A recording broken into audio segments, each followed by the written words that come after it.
Have you ever, really sat down and tried to picture what, the perfect society would actually look like? I mean, what would it even mean to have a truly just society or even, to be a just person?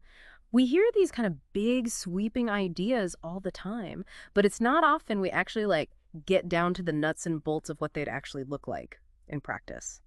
Yeah, that's actually a really great point, and it's something that I think Plato was grappling with, way back when.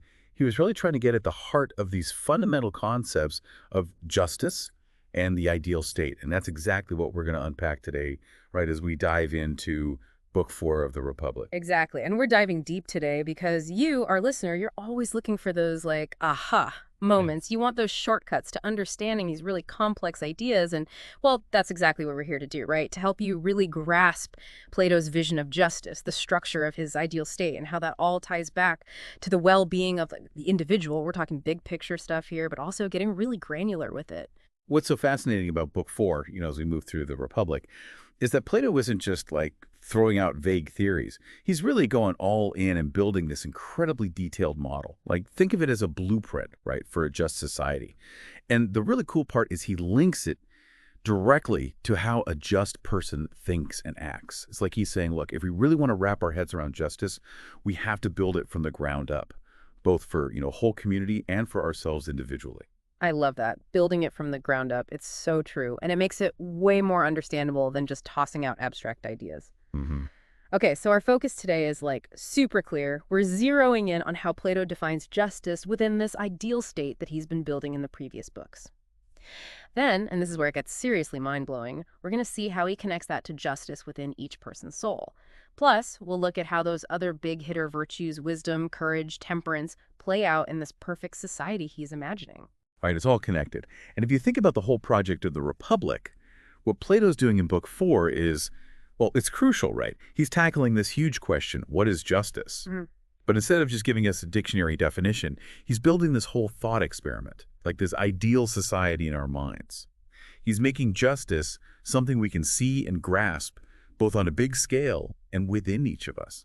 So, listeners, remember back in our earlier deep dives, when we were exploring the early parts of the Republic, Plato laid out this big principle division of labor. It's the idea that every person should really focus on what they're naturally best at, their specialized role.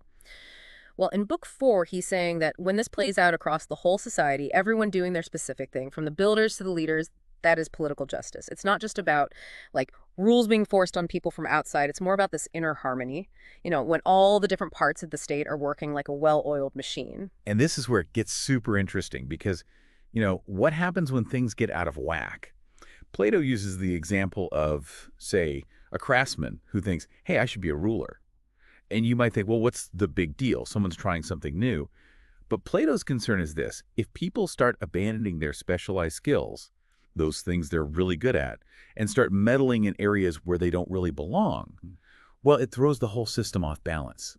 It disrupts the efficiency in that natural order of the state. It's like, a car, right? It's got all these different parts, and they all have to work together perfectly for the car to run smoothly. And if one part starts trying to do the job of another, even if it can kind of do it, the whole car is going to suffer, right? And this leads to a really fundamental question that Plato's getting at. Is justice something that we impose externally through laws and rules, or does it come from this internal balance, this equilibrium where all the different pieces are doing their thing and working together in harmony? Right, it forces us to consider what justice really is at its core. Plato is proposing this idea that justice isn't just a bunch of rules we have to follow. It's a deeper, more fundamental state of being. It's like a kind of societal health, this well-being that comes about when each part of the state is functioning correctly, working in sync with all the other parts. It's a much more organic, I would say, way of looking at justice than a purely legalistic one. Okay, so we're seeing this idea of a just state where everyone is in the right place, contributing their unique skills. But how do those other crucial virtues, wisdom, courage, and temperance fit into this picture? How do they help maintain this just state? Let's start with wisdom. Plato says wisdom isn't just about being really good at one specific thing, being an amazing carpenter or doctor. It's about something bigger. He says real wisdom lives in the rulers, the guardians. They're the ones with this deep understanding of how the whole state should be run. And he emphasizes how vital this small group is because they're the ones with the knowledge, the insight into what's truly best for the entire community. And what's so interesting here is what Plato means by knowledge. He's not talking about practical skills or, being really good at a particular craft. It's more about having a deep grasp of the principles that make for good governance, like Yeah. how all the different parts of the state should work together to create a common good. That's why he stresses how important it is that these guardians go through a rigorous, extensive education. Yeah. They need that deep, holistic understanding. Right, so they're not just figureheads. They're like the masterminds, the ones who see the big picture and know how to make it all work together smoothly. Okay, next up, we've got courage. And in Plato's ideal state, this isn't just about being like physically brave on a battlefield, right? It's got a very specific place. It lives in the warrior class, and he defines it as the ability to hold on to the right beliefs about what should and shouldn't be feared, even when you're facing things like pleasure or pain. So it's about like intellectual and moral strength as much as it is about physical bravery. Absolutely. It's not just about rushing into danger blindly. It's about knowing, truly understanding what constitutes a real threat, right? Things like injustice, dishonor, the downfall of the state, Yeah. and then being able to stick to those convictions, even when things get tough or when you're faced with temptations. That's what separates true courage from just being reckless or acting out of, ignorance. So it's about choosing your battles, right? Knowing what's really worth fighting for, and then having the guts to stand your ground, even when things get messy. And finally, we have temperance. This one Plato describes as like a kind of agreement between the rulers and the ruled about who should be in charge. And it's not just about the people being practicing moderation. It also applies to the guardians themselves. They have to exercise self-control, right? Especially in their leadership and how they use power. Yeah, temperance in this context is like having this well-ordered set of desires across the whole state. It's not about squashing all desires, but about making sure they're in the right place, Yeah. subordinate to reason and the well-being of the whole community. And this shared understanding and acceptance of the ruling order is key for social stability and keeping everything running smoothly. So it's like everyone's on the same page, right? Working together and not letting their personal desires get in the way of the greater good. Okay, let's put it all together. Justice in the state, according to Plato, is all about each class, rulers, warriors, producers, doing their specific job and not stepping on each other's toes. Wisdom guides the rulers, courage drives the warriors, and temperance keeps everyone in harmony and agreement.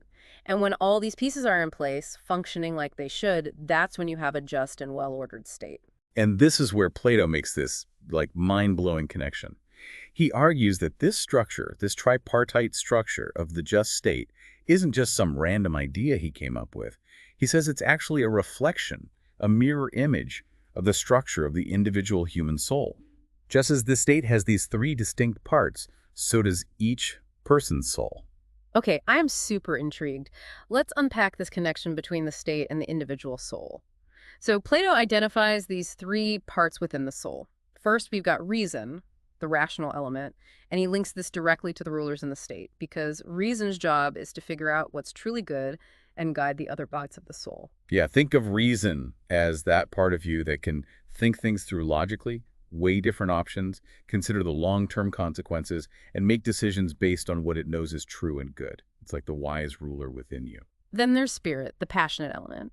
This one, Plato aligns with the warriors in the state. It's where our emotions like anger, ambition, and sense of honor come from. It's what motivates us to stand up for our beliefs and act with courage. Right. Spirit is like the energy and driving force behind your convictions and passions. It's what pushes you to overcome challenges and fight for what you believe in. It's like the inner warrior, always ready to defend what's right. And finally, we've got appetite. This is the desiring element, and it corresponds to the producing class in the state. It covers all our basic desires and urges, things like hunger, thirst, and those desires for physical pleasure. Think of appetite as that part of you that's driven by basic needs and wants that seek satisfaction.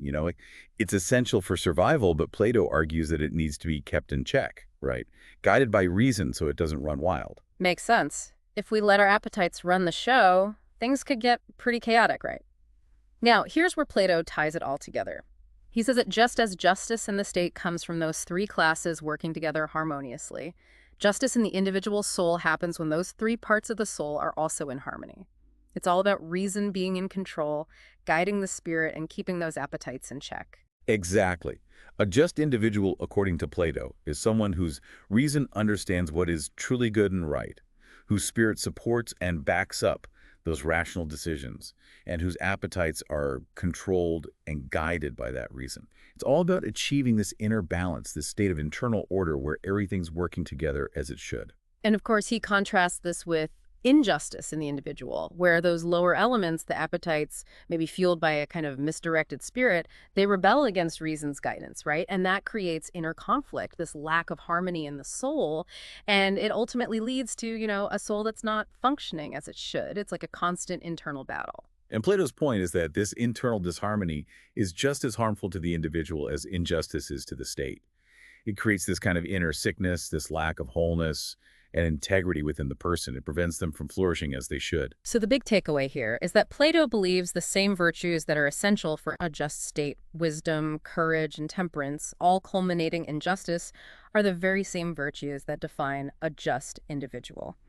A well-ordered society, he argues, is made up of well-ordered individuals. Their well-being is totally interconnected. You can't have one without the other. This idea of interconnectedness really underscores what Plato's trying to do in Book 4. He's showing us that the well-being of the state isn't separate from the well-being of its people. It depends directly on the inner order and justice within each person's soul. So justice isn't just a political idea, it's something deeply personal. It shapes who we are at our core. And Plato doesn't stop there. He goes on to explore the consequences of both justice and injustice, not just for society, but for the individual, too. He suggests that inner justice leads to like a kind of inner health, a sense of beauty and balance within the soul, and just overall well-being. But when there's inner injustice, it results in a kind of spiritual sickness, weakness, and this internal disorder. He even talks about how our actions shape our character, how those repeated choices we make, those good actions, they cultivate good habits within us and actually mold our souls over time. It's like this idea that we become what we repeatedly do, right? That our choices and actions have this profound impact on the very structure and health of our inner lives. It's a powerful concept that resonates across different philosophical and spiritual traditions. It really makes you think about the choices we make every day, right? And how they're not just isolated incidents, but they're actually shaping who we are becoming. Okay, let's zoom out and look at the big picture of Book 4 again. Justice, whether we're talking about a whole society or an individual person, boils down to each part playing its proper role, not overstepping boundaries and creating chaos. And this internal harmony, both in the state and in the soul, it's maintained by those cardinal virtues, wisdom, courage, and temperance. They're all working together, all essential for overall well-being. And if you remember what we talked about at the beginning, your desire as a listener to understand these complex ideas, Book 4 is like a key that unlocks a lot of doors. It gives you a framework to analyze not just political systems and how societies work, but also your own inner life, your own journey towards personal harmony and a fulfilling life. So here's a final thought to leave you with. How do all these ancient ideas about justice, in both a society and within ourselves, how do they connect to the world we live in today? Think about it. Think about the health and harmony of your own inner city, that interplay between your own reason, spirit, and appetites. Are they working together? Or are there some internal conflicts and imbalances going on? It's definitely something to ponder, long after our deep dive ends. I think that's a great place to leave it. It's a question we can all keep exploring. Absolutely. Thanks for joining us for this deep dive. Until next time. Take care.